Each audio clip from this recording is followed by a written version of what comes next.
तो वही Pakistan super league का एक और इंटरेस्टिंग और बहुत क्लोज मैच जो है वो खत्म हुआ। मुल्तान सुल्तान ने कंसेक्यूटिवली अपना दूसरा मैच जीत के, वो भी अपने होम ग्राउंड पर इस्लामाबाद यूनाइटेड को आज शिकस्त दी है, और बहुत ही क्लोज मैच हुए, बहुत इंटरेस्टिंग मैच था। इस्लामाबाद के जो दोनों ओपनर हैं वो उन्हें एक अच्छा स्टार्ट देने में नाकाम हुए, दोनों ओपनर्स परफॉर्म नहीं कर सके।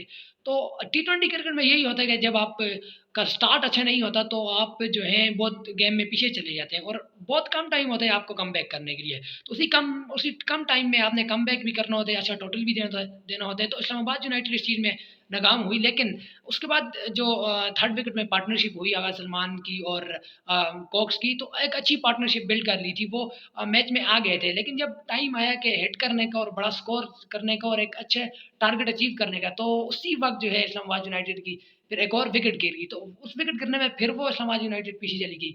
तो जब आप विकेट्स गिराएंगे, वो खासकर उस वक्त बाद जिस वक्त आपकी टीम को जरूरत है कि यहाँ से आप अपलिफ्ट होंगे और एक अच्छे टारगेट की तरफ जाएंगे, तो वहीं पर इस्लामाबाद ने विकेट गिराई। और फिर उसके बाद इस्लामाबाद दोबारा जो है उस तरह परफॉर्म कर ही नहीं पाई, और एक यानी कि एक बिल्कुल अनकम्पिटिटिव सा जो है उन्होंने टोटल दिया। हाँ, तो आगा सलमान ने 52 रन की इनिंग्स खेली, लेकिन वो इनिंग्स में उन्होंने बहुत टाइम लिया, बहुत बॉल्स जो है वो ली वो खेलने में। लेकिन उनकी भी गलती नहीं है, क्योंकि वो सिचुएशन डिमांड कर रही थी। लेकिन उनकी गलती सिर्फ इतनी है कि वो एट द टाइम जब वो करने का था तो वो आउट होकर चले गए।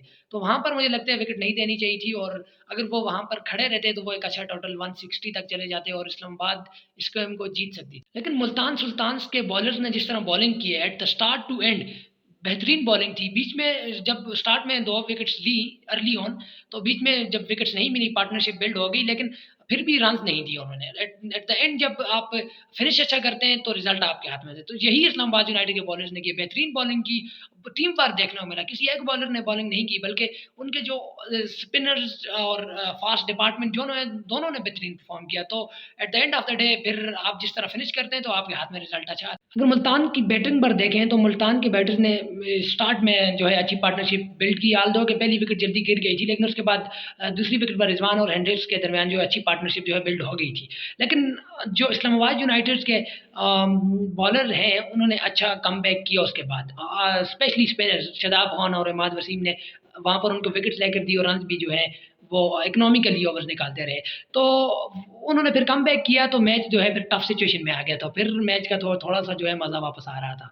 तो हालांकि स्टार्ट में जिस तरह रिजवान खेल रहा था तो मैच वन साइडेड लग रहा था। लेकिन यार मुझे एक बात की समझ नहीं आती, आपके पास जो है पावर प्ले में ओवर करने के लिए इमाद वसीम जैसा बॉलर मौजूद है, जो कि आपको एक इकोनॉमिकल ओवर निकाल कर देगा और आपको विकेट्स भी लेकर देता है। तो मुझे नहीं समझ आती, दोनों मैचों में इस्लामाबाद यूनाइटेड ने इमाद वसीम से ओवर नहीं करवाए, पावर प्ले के बाद इमाद वसीम को लेकर आ रहे हैं। यार उससे अगर आप वहाँ पर बॉलिंग करवाते, वो आपको अगर पावर प्ले में एक और विकेट जिस तरह नसीम शाह ने एक निकाली थी, तो एक इमाद वसीम और विकेट ले लेता, तो वहाँ पर जो है मुल्तान सुल्तान बहुत पीछे चले जाते अगर विकेट गिरने की वजह से, और इस्लामाबाद अपनी गेम को निकाल सकता था। लेकिन पता नहीं क्या प्लानिंग थी इनके दिमाग में, जो इमाद वसीम को पावर प्ले में जो ओवर नहीं दिया। लेकिन उसके बाद भी जब इमाद वसीम को ओवर दिया तो इमाद वसीम ने इकोनॉमिकल ओवर 4 ओवर में सिर्फ 22 रन दिए और बेहतरीन बॉलिंग की। इसके बाद शादाब खान ने एक ओवर में जो है लास्ट में रन जो है दे दिए थे, उसी ओवर से मैच जो है चेंज हुए, मुल्तान की तरफ शिफ्ट हुए, हालांकि इस्लामाबाद के हाथ में मैच आ चुका था। उसके बाद नसीम शाह ने बेहतरीन बॉलिंग की है आज अपने रिदम में, हालांकि इंजरी के बाद वो वापस आए हैं, तो इकोनॉमिकल रहे हैं, 2 विकेट्स भी लिए हैं। तो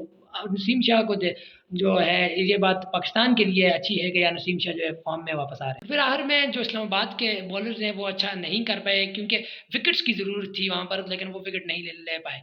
तो जब विकेट नहीं ले पाएंगे, जो इस तरह की गलतियां करेंगे अगर आप, तो मैच तो आपके हाथ में नहीं रहेगा। क्योंकि याद रहे कि आप एक लो टोटल डिफेंड कर रहे हैं, आपके पास गलती करने की गुंजाइश बिल्कुल नहीं है। क्योंकि अगर आप हाई टोटल देकर अगर उसको आप डिफेंड कर रहे होते तो गलती की गुंजाइश बन सकती थी। लेकिन 145 टी20 में कोई इतना बड़ा टोटल नहीं है। तो अगर आप लो टारगेट जो है वो डिफेंड कर रहे हैं, तो आपके पास गलती की गुंजाइश बिल्कुल नहीं है, आपने गलती नहीं करनी।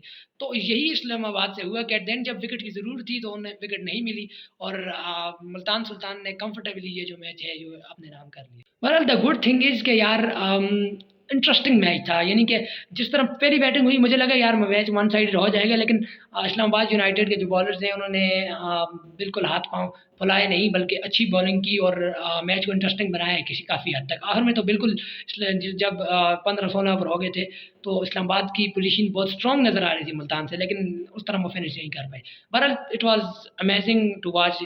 तो उम्मीद करते हैं आगे भी अच्छे मैचेस होंगे। तो अब तक के लिए इतना ही। उम्मीद करता हूँ आपको मेरी वीडियो पसंद आई होगी। अगर ऐसा है तो लाइक, सब्सक्राइब और शेयर ज़रूर कर दीजिएगा। आपसे मुलाकात होगी नेक्स्ट वीडियो में, तब तक के लिए अल्लाह हाफ़िज़।